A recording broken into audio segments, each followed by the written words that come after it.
Hello everyone, welcome back to Outreach Academy. तो पिछले class में हम लोगों ने सीखा था first order linear differential equation और उससे रिलेटेड हमने कुछ क्वेश्चंस किया था। जो एक लास्ट क्वेश्चन मैंने आपको दिया था, शायद वो आपसे ना बन रहा हो क्योंकि वो क्वेश्चन थोड़ा गलत था। एक्चुअल जो क्वेश्चन था वो कुछ ऐसा था, आपको गिवन था dy by D X plus cot X into Y था और यहाँ पे मैंने आपको क्या करवा दिया था, कॉट एक्स माइनस वाई, इसीलिए वो आपसे नहीं बन रहा होगा। तो वो एक्चुअल सवाल ये है, ठीक है। कोई बात नहीं, सॉल्यूशन इम्पोर्टेंट नहीं है। आपने कोशिश किया होगा, आपने अपने मेथड्स को अप्लाई किया होगा, शायद आपने बार बार किया होगा, तो उससे आपका अच्छा खासा रिवीजन भी हुआ होगा। क्योंकि जो first order linear differential equation का जो फॉर्म होता है वो फॉर्म आपके दिमाग में बैठ गया होगा क्योंकि आप बार बार उससे कंपैरिजन करा रहे होंगे। तो मैथ सीखने का यही एकमात्र सबसे बेस्ट मेथड होता है कि आप आंसर के पीछे मत भागिए। आप कोई भी क्वेश्चन उठाइए और उसी क्वेश्चन को बार बार कीजिए और उसी को बहुत एनालिटिकल वे में कीजिए। जो चीज़ आपने पढ़ा है, जो कॉन्सेप्ट, जो फार्मूला, उससे आप बार बार रिलेट कीजिए, तभी आप उसको सीख पाएंगे। चलिए कोई बात नहीं, तो इसको हम फिर से कर लेते हैं। तो जो first order linear differential equation का जो स्टैंडर्ड फॉर्म था वो क्या था, कुछ ऐसा था, y into F of X is equal to ji of X. और इसको आप देखेंगे तो डायरेक्टली इसी फॉर्म में गिवन है। तो यहाँ पे एफ एक्स क्या हो जाएगा, कॉट एक्स, और जी एक्स क्या हो जाएगा, 2 कॉस एक्स। तो अब हमें क्या करना है कि हमें इंटीग्रेटिंग फैक्टर यहाँ से निकालना है। तो इंटीग्रेटिंग फैक्टर क्या होता है, e टू द पावर जो भी y के साथ फंक्शन आ रहा है उसको हम इंटीग्रेट करेंगे। तो y के साथ यहाँ पे कौन सा फंक्शन आ रहा है, कॉट एक्स डी एक्स।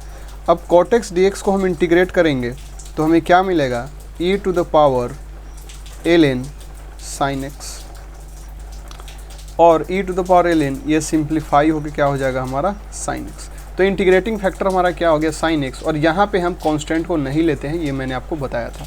और हम सॉल्यूशन लिखते हैं तो सॉल्यूशन में क्या लिखते हैं, dependent variable into integrating factor कितना है हमारा, sin x is equal to integration of gx, वो हमारा कितना, 2 cos x into sin x और dx।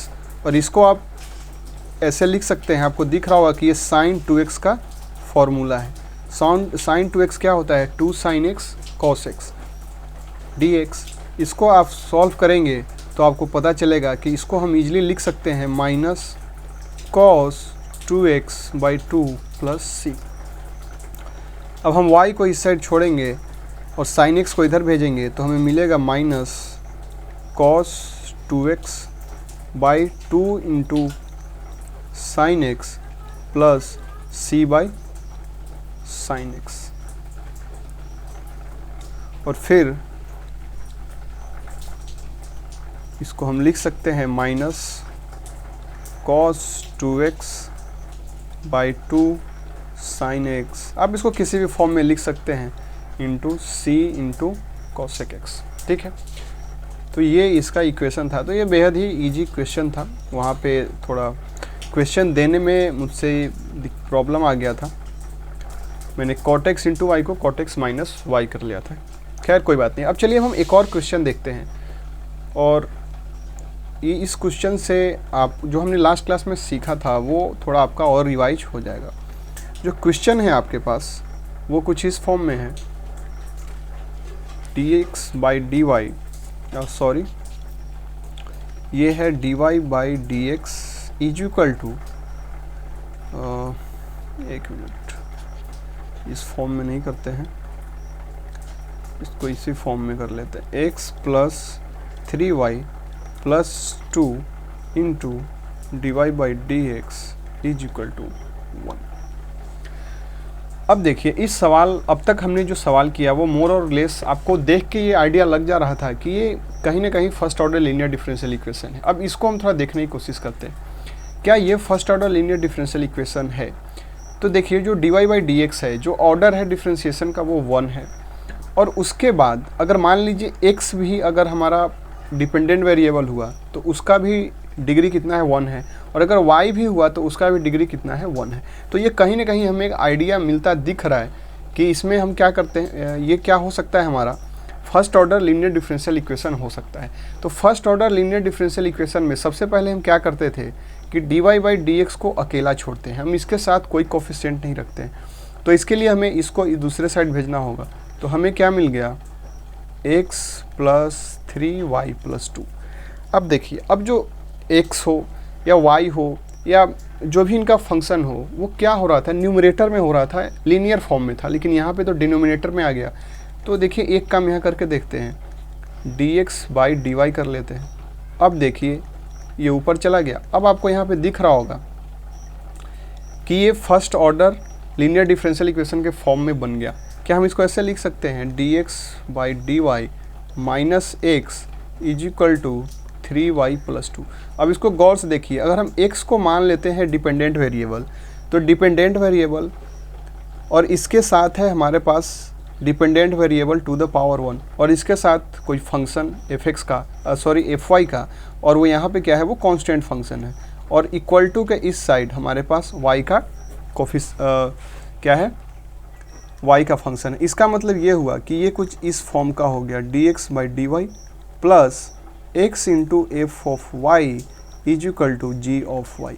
तो यहाँ पे क्या हो रहा है, x और y इंटरचेंज हो गया है। आप देख सकते हैं कि जो x है वो हमारा क्या है, डिपेंडेंट वेरिएबल है, और जो y है वो क्या है, हमारा इंडिपेंडेंट वेरिएबल है। तो इससे अगर हम कंपेयर करें तो एफ वाई आपको क्या दिख रहा होगा, एफ वाई आपको दिख रहा होगा -1, और जी ऑफ वाई आपको क्या दिख रहा होगा, 3y प्लस 2। अब जैसे ही आपको पता चल गया तो इसका तो हमारे पास रेडीमेड इक्वेशन है। सबसे पहले हम क्या निकालते हैं, इंटीग्रेटिंग फैक्टर। इंटीग्रेटिंग फैक्टर क्या होता है, e to the power f y d y यानी -1 डी वाई, और इसका वैल्यू हो जाएगा e to the power y, और यहाँ पे हम कांस्टेंट को कंसीडर नहीं करते। अब इसके आगे हम सॉल्यूशन लिखेंगे। हम क्या लिखते हैं, डिपेंडेंट वेरिएबल जो कि यहाँ पे y है, x है, into integrating factor e to the power -y is equal to, हम इंटीग्रेट करते हैं gy को जो है 3y plus 2 into e to the power -y dy। अब आप सिंपली क्या करना है, इसको आपको इंटीग्रेट करना है। तो इसको हम ब्रेक कर सकते हैं दो पार्ट में, 3y e to the power -y dy plus 2 into e to the power -y dy, ये हो जाएगा 3।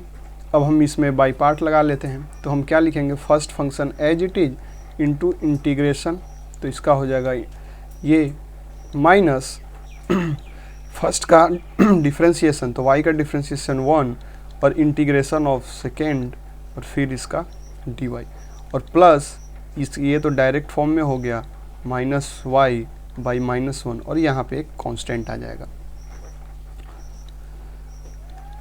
अब हम इसको करते हैं तो 3 into -y e to the power -y, ये माइनस माइनस प्लस, और जब हम इसको इंटीग्रेट करेंगे तो फिर से e to the power -y और प्लस ये -2 e to the power -y plus c।